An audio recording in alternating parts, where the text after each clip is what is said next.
This is the Plasticity lab. Here's the cornstarch, and here is the beaker of cold water, which is really a medicine cup. So I may need more water because I'm actually I don't have the exact materials I need, but I'm going to do this anyway. So first thing it asks is for droppers of water. I believe this is too much.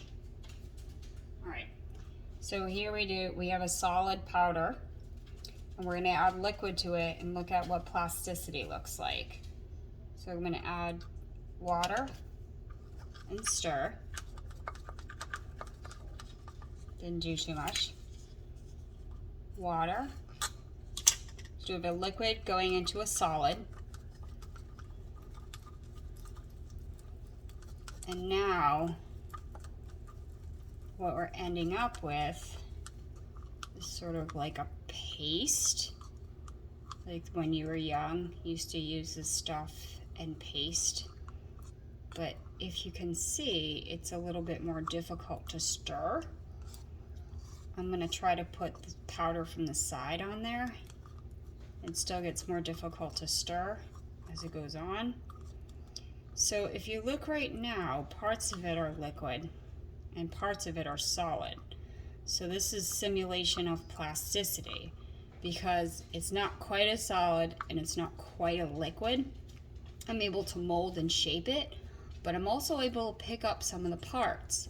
If I add heat to it, then it may turn back more liquidy. If I add cold to it, it may turn more solid. So if you want to try simulating this at home, you're more than welcome to. You don't need too much materials. You don't need beakers. You can use cups. You don't even have to exactly measure it out. Put some cornstarch in, and then just add some water, a little at a time, and stir. So let's see what would happen if I add more cornstarch.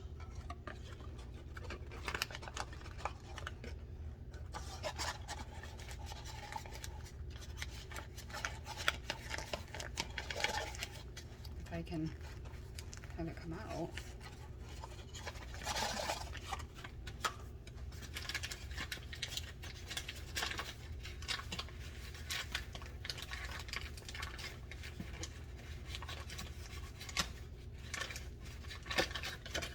Probably be helpful if I have a spoon.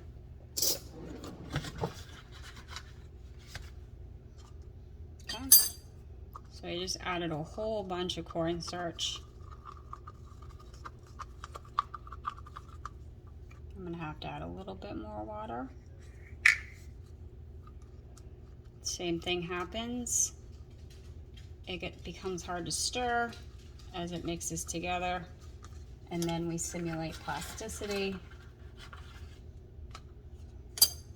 by using the cornstarch and the water. Same thing happens. It doesn't matter exactly how much you use.